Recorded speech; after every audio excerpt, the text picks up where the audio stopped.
हाँ भाई, हमारा जो पाठ है इसका नाम क्या है? मानव नेत्र एवं रंग बिरंगे संसार में। हम पढ़ते पढ़ते पढ़ते पढ़ते कहाँ पहुंच गए? श्वेत प्रकाश के स्पेक्ट्रम का पुनर्योजन। या हेड का समझो, मेन चीज रे तुम पे सवाल पढ़ के आंसर दे ना आवे। ये समस्या अभी तुम्हारी मेरे दिमाग पे, कंटेंट तुम पर सवरा आवे लेकिन तुम नहीं ना पातो कि श्वेत प्रकाश के स्पेक्ट्रम का पुनर्योजन ई सीध लिखी आएगी ना, तो ये सोचेंगे कौन सा लिख रहा हूँ यहाँ। तो पहले बार चित्र तो ना लिखना, कहीं वर्णवृक्ष शिरोवर तो ना लिखना, कहीं इंद्रधनुष के बारे में तो ना लिखना, कहीं अभ्यर्थन के बारे में ना लिखना। ऐसे दिमाग चले तो इन बात में सटीक एक न एक पॉइंट याद रखे करो। वहां तुम कहा गई श्वेत प्रकाश है और वहां स्पेक्ट्रम है का पुनर्योजन, यानी कि पुनः उसका योजन हो रहा है। ध्यान से देखेंगे, ये हमारा सूर्य का प्रकाश है। क्या है हमारा? सूर्य का प्रकाश चल रहा है। चलते चलते ये हमारा कांच का प्रिज्म है। क्या है कांच का? कांच के प्रिज्म में विरल माध्यम से सघन माध्यम में टकराता है तो सीधा ना जाके अविलंब से क्या होगा? तुम्हारा अविलंब की ओर झुकेगा। विरल माध्यम से सघन माध्यम को प्रकाश में जाती है तो उसकी चाल क्या होती है? कम होती है। अब जाएगी साहब चाल जा रहे। अब चूंकि 7 रंगों में वक्त हो जाए हमारा, ऊपर वाला रंग कौन सा रहेगा? लाल, नीचे वाला कौन सा रहेगा? वॉयलेट मतलब बैंगनी। 7 रंग ये बट गए। ये 7 रंग वापस अगर यहाँ के सामी ऐसो ही प्रिज्म लाऊं मैं और उल्टो जो रख दूं, ऐसो ही प्रिज्म लाऊं और उल्टो बाग सामी रख दूं तो ये 7 रंग वापस श्वेत रंग में बदल जाएगा। ना समझे बात? दोबारा सुनो। श्वेत प्रकाश आ रहा, हमने कल वाले वर्ण विक्षेपण के हिसाब से प्रिज्म रखा, 7 रंगों में बांट दिया। ऊपर वाला लाल रंग, नीचे वाला बैंगनी रंग, बीच के बाकी के विबग्योर के हिसाब से, बैंगनी पिनाला के हिसाब से। अब ये 7 रंग अगर मैं ऐसी प्रिज्म में यूं लाऊं, दूसरा लाऊं और सामने उल्टा रख दूं तो ये 7 रंग जो वापस जैसो हमने रंग लियो काम में ऐसो ही बन जाए। ना समझे? श्वेत प्रकाश लिया था, 7 रंगों में बांट दिया, 7 रंगों को वापस श्वेत रंग में बदल दिया। इसको हम कहते हैं श्वेत प्रकाश के स्पेक्ट्रम। स्पेक्ट्रम कार्य 7 रंगन को और 7 रंग को पुनः एक रंग में बदलना। पुनः एक रंग मतलब श्वेत रंग में परिवर्तित करना। क्या कहलाता है? हमारा श्वेत प्रकाश के स्पेक्ट्रम का पुनर्योजन कहलाता है। सामी पर्दा है, पर्दा पर एक ही श्वेत प्रकाश ही करना तुम्हारी। पहले हमने 7 रंग बदल दिए, 7 रंग के वापस एक रंग बदल दियो। ये जो बात मैंने मोड़े बोली है ये बात ना लिखनी है तुमने कंटेंट में। क्या लिखना है? चित्र श्वेत प्रकाश के स्पेक्ट्रम का पुनर्योजन। चित्रानुसार जब दो प्रिज्म लिए, एक तो ईरो और एक ईरो, 2 प्रिज्म को इस प्रकार व्यवस्थित किया जाता है कि उनके फलक समांतर, फलक मतलब या किसी ई या किसी ई, फलक समांतर हो जाएं। जब पहले प्रिज्म से श्वेत प्रकाश गुजारते हैं, पहले प्रिज्म से श्वेत प्रकाश गुजारते हैं तो यह रंगीन स्पेक्ट्रम बनाता है। क्या बनाता है? रंगीन। बारो बना लो रंगीन स्पेक्ट्रम। 7 रंगे तुम्हारे मैंने दिखाए नहीं है कल वाले की तरह। तो रंगीन स्पेक्ट्रम बनाता है। और यदि इस स्पेक्ट्रम को उल्टे रखे प्रिज्म से गुजारते हैं या गुजारा जाता है तो पुनः श्वेत प्रकाश प्राप्त होता है। इसे ही प्रकाश के स्पेक्ट्रम का पुनर्योजन कहते हैं। ये चित्र बनाना है वो साहब 5 नंबर का आएगा अगर आएगा डायरेक्ट। उन्हें 2 नंबर को चाहे छोटी मोटी चीज पूछ ले को, ठीक है ना। अब चलते हैं अगला पॉइंट हमारा इंद्रधनुष का बनना। तुमने इंद्रधनुष के बारे में देखा होगा, जब बरसात है जाए, बरसात होने के बाद जब तुम बादल तरफ देखें तो इंद्रधनुष 7 रंग से दिखाई देंगे। तुमने अगर बरसात के बाद देखा हो वो रंग कैसे बने, 7 रंगन में कैसे विभक्त हुए। एक बूंद के अंदर ये बूंद है, ये मेरा हाथ बूंद है, इतनी मोटी बूंद है ऐसे मान लो। तो हमारा जो सूर्य का प्रकाश इसके अंदर आएगा, इसका जो पृष्ठ ये तो क्या है हमारा विरल माध्यम, सघन माध्यम क्या है? पानी की बूंद। पानी की बूंद के बाहरी पृष्ठ से अंदर घुसेगा, अंदर घुस के 7 रंगों में बदलेगा। तो प्रत्येक बूंद के अंदर 7 रंग बदल के और इंद्रधनुष बन जाए। पेपर में लिखना हुआ देखो, ये तो लइए पानी की बूंद, क्या लइए? ये तो पूरी पानी की बूंद, क्या है? बूंद। ये हमारा सूर्य है, हीरो सूर्य से प्रकाश आ रहा और पानी की बूंद बादल में भी रह जाएं। तुम सोच रहे सभी नीचे गिर जाएं, ये जो भाप रहे ना, भाप तुमने जैसे देखी होगी, तुमने कोई भी पानी की बोतल ली होगी, पानी की बोतल फ्रिज में धरो, फ्रिज में धर के फिर वह बाहर निकालो और वह बाहर पानी छा जाए ना, पानी थोड़ी है भाई बोतल में बाहर निकल के बाहर छा, वो वातावरण की नमी उसने खींची अपनी तरफ और वहां पानी इकट्ठा हो गया था। बरसात कैसे हुई बात पता हो तुमने? हमारे समुद्र, हमारी पूरी धरती पे तुमने पता है बात की जल की जो मात्रा है वो कितनी है? 70%, 71%। बाकी क्या धरती हमारी, तो 70% जल में प्रशांत महासागर, वैसे 4 महासागर बना रखे हैं। उन महासागर में धूप पड़े, धूप पड़ने के बाद भाप बनती है, भाप उड़ के ऊपर जाती है। भाप बन के ऊपर जाए तो वो है जो बादल ऊपर, जितना ऊपर जाए ना पानी तो ठंडा चले जाए। तुम अगर जाएंगे ना ऊपर हवाई जहाज में, कभी तुम बैठे हुए तो हवाई जहाज में तुम देखना यात्री है जो अगर नेक भी अगर कोई उंगली मारने का वो ठंड लगेगी, क्योंकि जितना ऊपर जाएगा ना आदमी तो ठंडा होता चला जाएगा आदमी। ये तो यहीं गर्मी लग रही है तुमने। पहाड़ जैसे 10-20 पहाड़ में ऊपर था ऊपर धर रही होता हूँ, जब अपन हवाई जहाज में बैठो जितने ऊपर चले जाएंगे उतना ठंडा होता चले जाओ मामलो, ठीक है ना। तो वहां से वो पानी की बूंदे यानी कि जो तुम्हारी भाप जो होती है छोटी छोटी बूंदों के रूप में बादल में इकट्ठी हो जाती है और वो मतलब ये इस तरीके बर्फ का रूप ले ले। जब कभी बादल आते हैं या निम्न वायुदाब बने, क्या बने?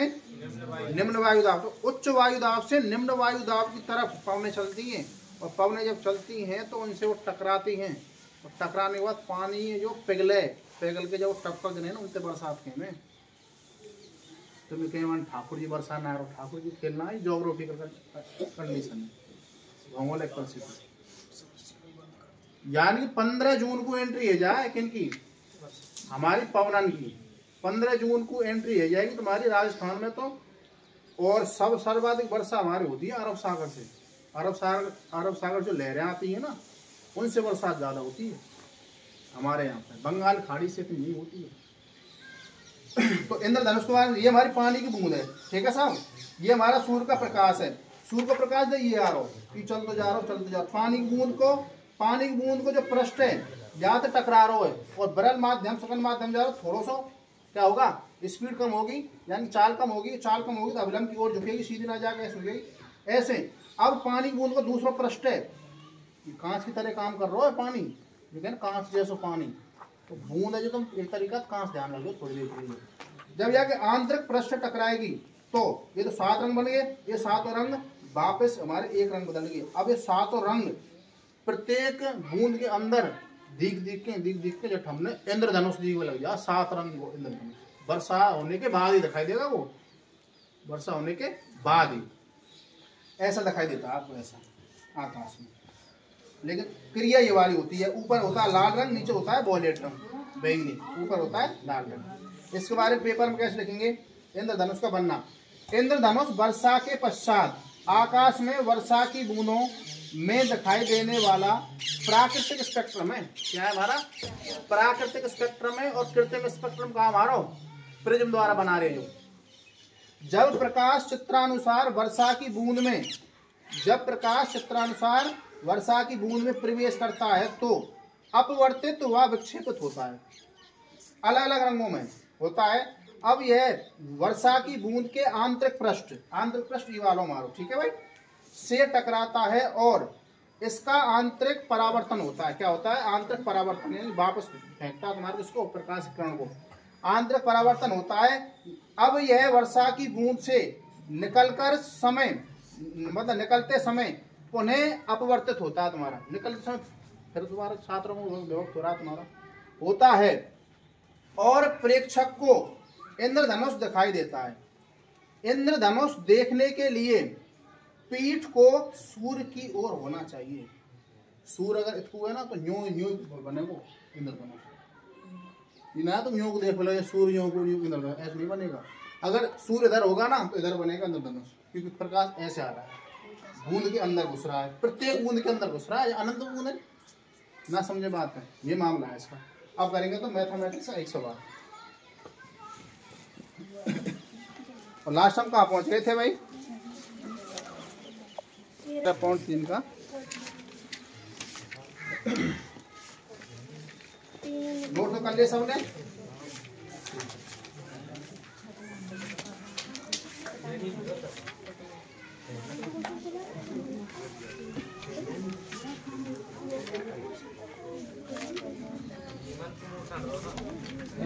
दीपक को मोड़ चढ़ दो। यूं चढ़ दो दीपक भाई, मेहनत करिए। पेपर दे कहाँ है? और मैं पेपर 3 जगह दबा का हूँ भाई। 5 मिनट रुक लो मुन्ना। और ना दीपक पे मेरे पेन में भैया मेहनत रंग लावेगी, कोई दिक्कत ना है ना, थोड़ा कष्ट पा लो। तुम कहा सोच रहे मोदी तुम तो कूद गया यार, सुबह के तुम पेपर की तैयारी कर रहे, फिर पेपर दे गए, पेपर दे सीधे भगवगा लगता उतार के मोड़े धो दाग चप्पल पैर भगवगा कहाँ है वो पता नहीं तुम्हारे पूरे शेड्यूल। हमें लाओ गड़त कर भाई 2-3 इंसान से बंद देख लेंगे कौन सवाल है हमारा।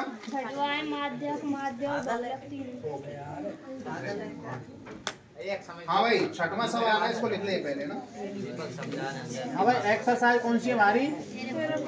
13.3 का क्वेश्चन नंबर 6वां। आपको दे रखा है उसने अक्षरों की संख्या। पहले बात मत करें, वीडियो बन रही है ना। आपको वर्गंतराल दे रखा है 1 से लेकर 4 तक, 4 से लेकर 7 तक, 7 से 10, 10 से 13, 13 से 16, 16 से 29, 29 से 19 होगा ये, 19 होगा ठीक है ना। इसमें करप्शन कर लेना। अब आपको वर्गंतराल क्या दे रखी है भाई? एफ का मान मेरी में 29 दे रखी है, लेकिन 19 है। 4 एफ का मान कितना है हमारा? पहला 6, दूसरा, तीसरा, चौथा, अगला और अगला। ओके भाई, सबसे पहले क्या निकालना है इसमें हमको? CF निकालना है ठीक है ना। तो यानी देखो इसमें मेरे हिसाब से वो पहले पूछ रहा है आपसे, वो पूछ रहा है इसमें माध्य का पूछ रहा है, बहुलक पूछ रहा है और माध्य पूछ रहा है, तीनों चीज पूछ रहा है। तो सबसे पहले बताओ क्या निकाले? पहले माध्य का निकाल लो ना। माध्य का क्या बोले? मीडियन का बोले। इसका सूत्र क्या होता है भाई? L plus n/2 minus CF बटे में गुणा कितना? H। अब देखो संचय बारंबार तो निकालेंगे भाई। CF बराबर 6 और 30 36, कितने हो गए हमारे? 76 और 16 6 दूनी 12 और 9 बिन में 6 दूनी 12 8 और 1 9 बिन में और 4 कितने? 96 और 4 कितने होते हैं? 100। इनका योग भी कितना होगा? समेशन की अगर बात करेंगे तो कितना होगा हमारा? n का मान कितना होगा? 100। अब देखो भाई n/2 बराबर कितना हो जाएगा? 100/2 बराबर कितना? 50। 50 कहाँ पे आ रहा है इसके अंदर? इसको क्या कर दो आप? अंडरलाइन करके उसका बंद कर लो। तो इससे ऊपर वाली क्या लेते हैं? CF। तो CF बराबर कितना हमारा? 36 और F बराबर कितना हमारा बताओ? 40 और L बराबर कितना हमारा बताओ? 7 और H हमारा वर्गंतराल का अंतर कितना हमारे पास? 3। कितना है? 3। इन सारे मानों को इसके अंदर रख दो भाई। L का मान कितना है हमारे? 7 प्लस n/2 का मान कितना है हमारे पास? 50 माइनस CF का मान कितना है? 36 बटे F का मान कितना है? 40 गुणा H का मान कितना है? 3। अब देखो भाई 7 का 7 प्लस 50 में 36 आएंगे देखो हमारे 14/40 गुणा कितना? 3। 2 से 7 बार, 2 से कितनी बार? 20 बार। तो कितना आ गया? 7 प्लस 7 21 बटे कितना हमारा? 20। अगर मैं भाग देता हूँ कितना आएगा हमारा बताओ? 21 में 7 प्लस 1 पॉइंट 20 से कम 20, एक बच्चों को पॉइंट लगा 0 बढ़ा ली ना जा रहा और 0 बढ़ाएंगे कितना हो जाएगा? 100 और 20 पंजे कितने होते हैं? 100। तो कितना आ गया तुम्हारा? 8.05। ये तो तुम्हारा किसका मान आ गया? माध्यता का। फटाफट नोट करो।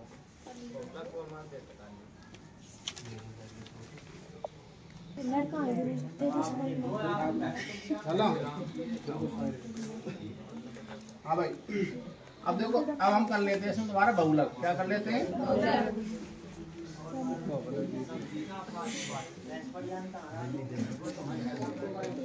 देखो अगर मैं आपसे बात करूंगा किसकी, बहुलक की, तो बहुलक के लिए क्या करना पड़ेगा आप बताओ भाई। सेकंड में अगर आपसे बात करूं बहुलक की, बहुलक को अंग्रेजी क्या कहते हैं, मॉड। क्या कहते हैं, मॉड की अगर मैं सूत्र की बात, तो सूत्र क्या होता है, एल प्लस F1 माइनस बटे F0 माइनस के F2 इनको क्या करेंगे हम, H। अब देखो L का मान कितना हमारे पास, अभी सबसे बड़ी संख्या कौन सी है हमारी, 40 ही है। तो L का मान कितना हो गया हमारा, F का मान कितना हो गया हमारा, और F0 का मान कितना हो गया, और F2 का मान कितना हो गया, सारे मानों रख दो।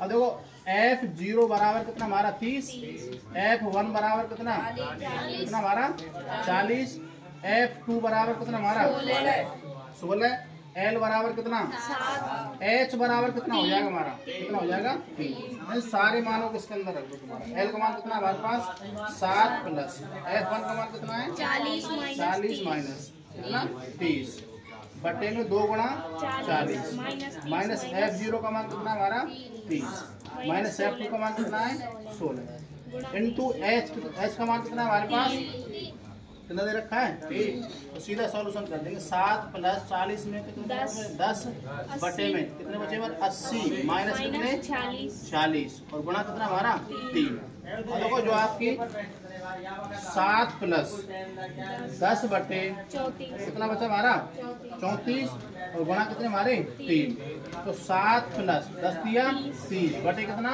34, तो कितना आएगा 7 प्लस 882। ठीक है, तो कितना हो जाएगा हमारा 7.882 क्या आ जाएगा हमारा बहुलक का मान आ जाएगा। करो नोट।